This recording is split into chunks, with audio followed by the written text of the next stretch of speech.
On est installé ici depuis à peu près 5 siècles, de génération en génération. Donc bon, on est vraiment ancré dans le pays, comme on dit. On a eu des attaques de loups en 2010 qui nous ont quand même pas mal impacté, puisqu'on a eu quand même pas mal de pertes, il faut dire le mot tel qu'il est. Et, dû à cette attaque, on a dit qu'il fallait quand même qu'on se protège du prédateur, comme on dit, mais enfin du loup. Soit on a réfléchi, soit on se protège, soit on abandonne. Et bon, c'était pas notre but, donc on est parti pour se protéger. Se protéger, c'est facile à dire, reste à savoir se protéger comment. Donc on a mis un fil à peu près à 15 cm de par terre, le grillage qui fait 90, et en dessus on a encore mis 2 fils électriques, c'est-à-dire un à 10 cm du grillage et l'autre à peu près à 30 cm, ce qui nous fait une clôture grosso modo de 1,30 m, 1,40 m de haut. La chose étant faite, depuis 2010, on n'a plus eu aucune attaque.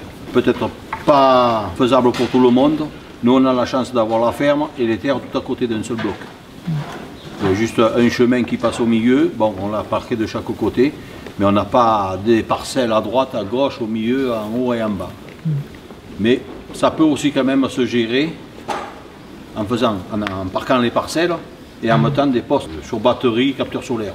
Si c'était à refaire, ce serait de faire une raie de charrue au pied en limite, enfoncer le grillage de 10 ou 15 cm, quitte à le refaire un peu en équerre pour qu'il revienne, reboucher, et ça alors je pense que là on est à 99,9% de sécurité.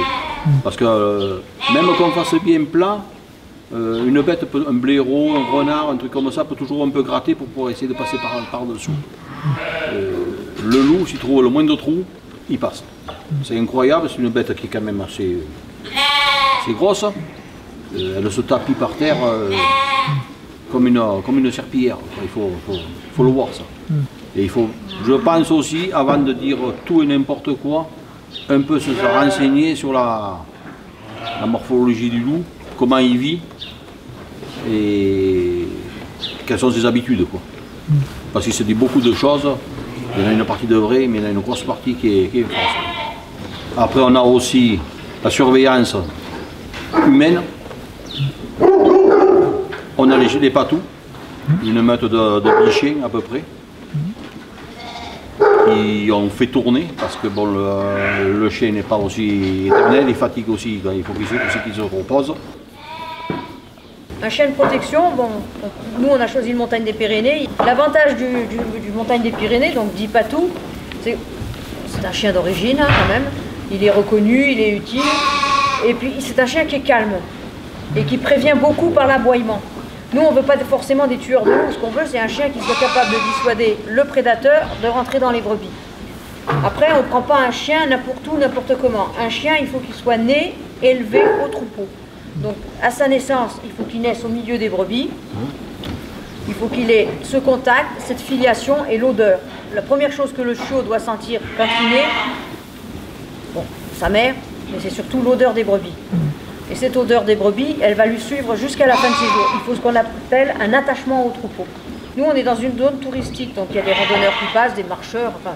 Donc du coup, il faut cette éducation. Sachant qu'un chien sur un patou, par exemple, il est adulte à l'âge de 3 ans.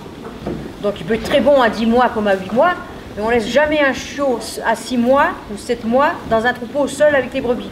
Nous, on a la chance d'avoir 2 lignées différentes, ceux qui courent et ceux qui ne courent pas.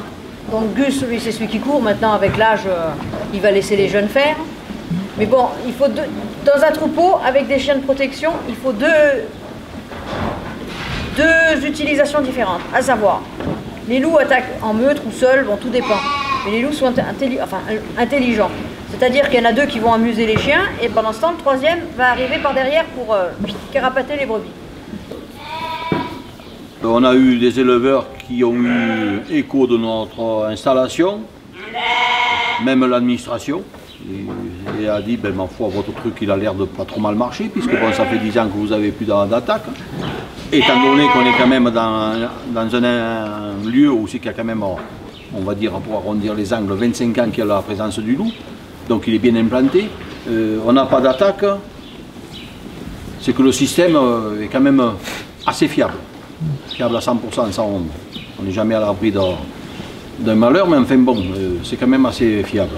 Donc ils sont venus voir, du bouche à oreille, ça a fait son travail, et ma foi, il y en a bien quelques-uns qui commencent maintenant à un peu prendre ce système-là de défense.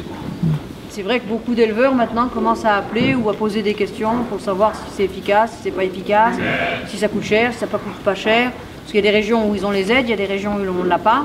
Donc la personne qui va se les mettre intégralement de sa poche, c'est sûr que c'est pas donné, quoi.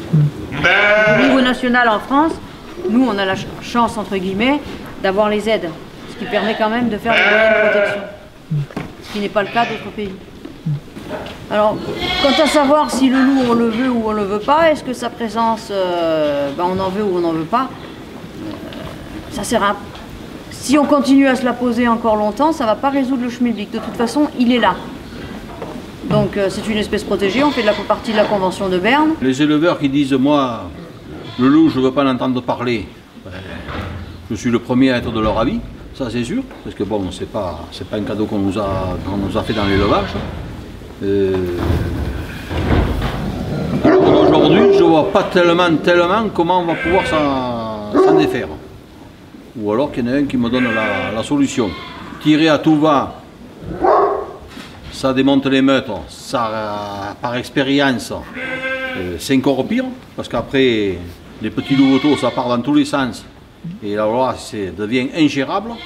Mais soit on continue, et on cherche une solution pour, on va dire, cohabiter, soit on abandonne le métier, on fait autre chose. Bon, nous on a décidé de cohabiter avec lui. Ragus, t'es pas obligé de baver.